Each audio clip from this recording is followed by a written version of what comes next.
Okay, so the other question we hear quite often, just 2 minutes, please. Thank you. Is we're also hearing increasingly people in Alberta are using their homes as an ATM, just indebting themselves. And there's got to be one household that's doing that. But let's take a look. Here's households without a mortgage in Calgary in 2006. Here's what households without a mortgage was in 2001. And there's no question that in the older age groups, people in 2006 had a greater likelihood of having a mortgage than they did in 2001. And I'm going to say this probably higher in 2011 when the census comes out than it was in 2006. But sports fans, it's still less than half the population.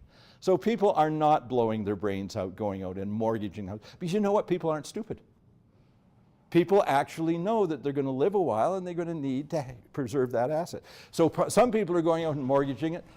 Probably they're mortgaging it to help their kids buy a place, in which case it's still in the real estate market. It's just got more people on the loan.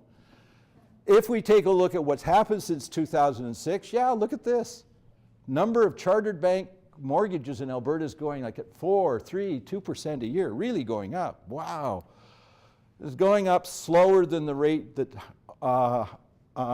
occupied dwellings are growing in the city of Calgary. You know why the number of mortgages are going up in Calgary? Because there's more people here with more houses.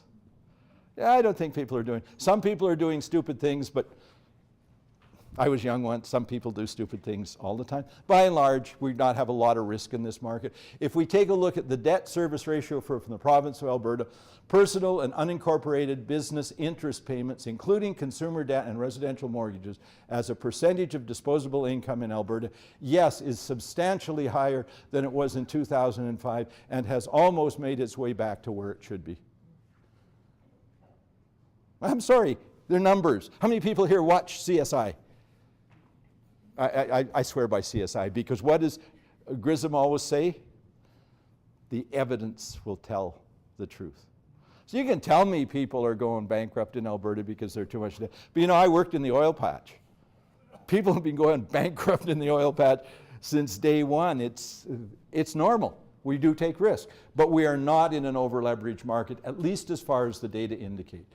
The other thing about having debt later in your life cycle is, well, you're also working longer. So this is labor force participation rates in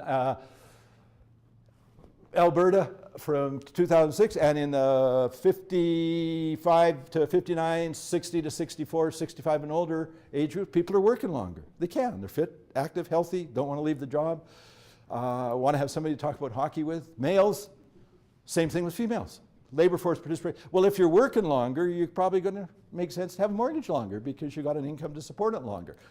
Okay. The other thing that's just really, really important when we look at the future older, talk into the microphone, hi. The older population is, here's labor force participation rates for women in 1976, and if we take a look at the 30 to 34 age group who were 60 to 64 in 2006, only 53% of the women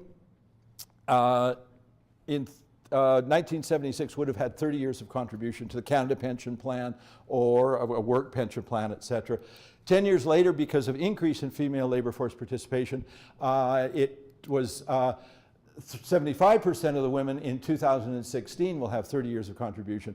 We, for the first time in history, are moving into a situation where the majority of retired women have their own pension. We are moving into a situation where the seniors population is characterized by 2 pension households. We are moving into a situation where the seniors population is characterized by people who are, in terms of disposable income, wealthier than they've ever been, but they are going to be deeply concerned about how to preserve that wealth when they're going to live to 97 years of age, and they're going to be looking at the housing market to find ways to do that. How do you do that? You buy a smaller place, you buy a cheaper place, you get your realtor to help you do that.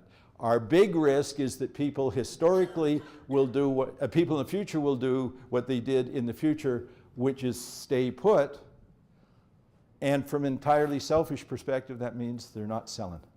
So what we want them to do is get out there and find a place that's way more suitable for them, so that we can put the new purchasers into their place and put them into a much more suitable accommodation. Thank you very much.